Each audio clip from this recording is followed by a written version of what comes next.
Satu, infrastruktur. Ini mungkin baru akan terasa nanti 5 tahun atau 10 tahun yang akan datang. Tidak bisa instan kita rasakan sekarang. Tetapi begitu kita berkompetisi dengan negara-negara lain, kalau infrastruktur kita, kalau stok infrastruktur kita baik, akan kelihatan kita bisa bersaing atau tidak bisa bersaing. Dalam 7 tahun ini telah tambah 2042 km jalan tol, 5.500 jalan non-tol, bandara baru 16, pelabuhan baru 18, bendungan baru 38, irigasi 1,1 juta hektar. Inilah fondasi kita untuk nanti berkompetisi dengan negara-negara lain. Mungkin tidak bisa kita rasakan instan sekarang. Dan nanti efeknya akan ke APBN. Kemudian yang kedua, yang ini tidak berani kita lakukan dalam kurun waktu yang lama sekali, yaitu hilirisasi, industrialisasi. Kita sejak zaman VOC ekspornya bahan mentah. Bahan mentah, memang itu paling enak. Batu bara, keruk, langsung kirim bahan mentah. Nikel, keruk, kirim bahan mentah. Tembaga, keruk, freeport, kirim bahan mentah. Bertahun-tahun kita menikmati itu. Dan lupa menyiapkan fondasi industrialisasinya. Saya berikan contoh, nikel. Kita ekspor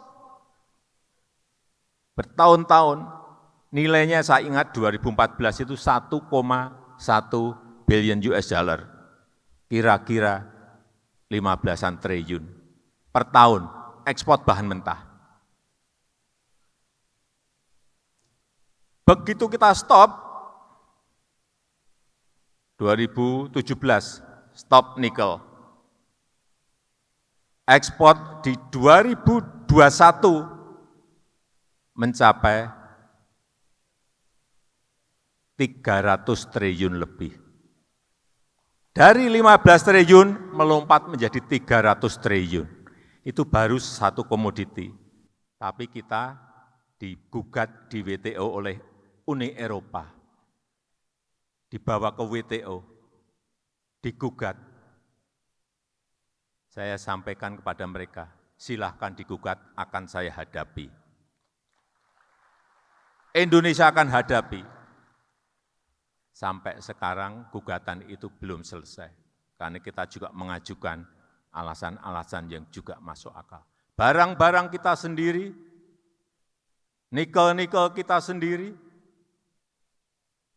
kenapa Uni Eropa ramai dan menggugat? Karena industri baja mereka menjadi tidak ada yang memasok bahan bakunya. Industrinya beralih ke Indonesia. Apa yang kita dapatkan kalau kita melakukan industrialisasi? Pertama, pajak kepada pemerintah akan melompat. Dari tadi yang 15 triliun, pajaknya hanya dapat berapa? 300 triliun, pajaknya dapat lipat berapa? Lipat 20 kali. Lapangan kerja juga ada di Indonesia, bukan ada di Uni Eropa. Membuka lapangan pekerjaan yang sangat banyak. Inilah yang lama tidak kita pikirkan dan kita tidak berani men-stop. Setelah nikel ini, meskipun belum merampung di WTO, akan kita stop lagi. Tahun ini mungkin timah atau boksit, stop. Kerjakan oleh BUMN, bekerja sama dengan swasta. Kalau BUMN sama swasta belum siap teknologinya, ngambil partner, enggak apa-apa. Partner asing untuk transfer teknologi, enggak apa-apa. Kenapa kita alergi? Tapi pabrik industrinya ada di dalam negeri. Dulu Freeport, bertahun-tahun saya perintah untuk membuat smelter saja, untuk industrialisasi smelter saja, enggak pernah didengerin. Tapi begitu Freeport sekarang 51% menjadi miliknya BUMN, menjadi milik kita. Tahun lalu smelter langsung saya perintah, langsung dibangun, karena sudah milik kita sendiri, mayoritas milik kita. Langsung dibangun di Gresik. Nanti kita lihat dari tembaga ini akan di smeltering ini akan dapat berapa miliar kita belum tahu. Tapi saya meyakini bisa lipat juga sama, 20 kali yang biasanya kita kirim. Kadang-kadang kita kirim bukan hanya tembaga saja, bahan mentah kita kirim, di dalamnya juga ada emasnya juga. Mana kita tahu, nanti kalau sudah smelternya jadi baru kita tahu. 40 tahun lebih mungkin kita dibohongi, emasnya mungkin lebih banyak dari tembaganya, tapi saya belum bisa menyampaikan karena memang belum dilakukan produk di smelter kita. Tembaga stop, boksit stop.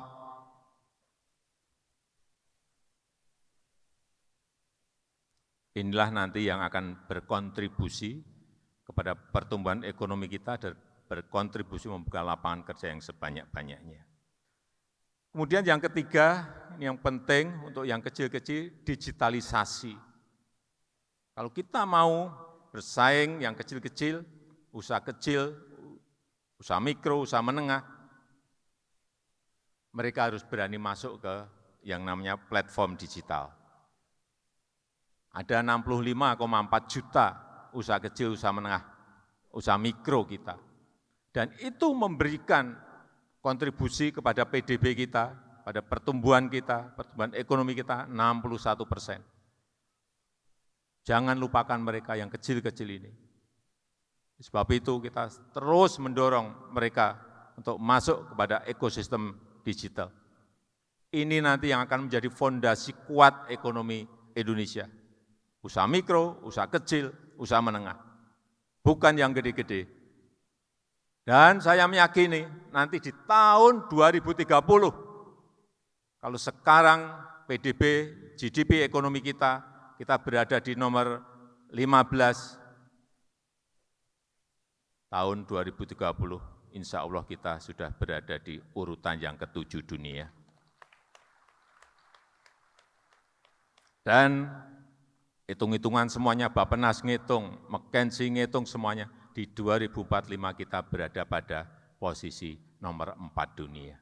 Ekonomi kita, kalau kita konsisten dan berani terus melakukan yang berkaitan dengan hilirisasi tadi, akhirnya apa?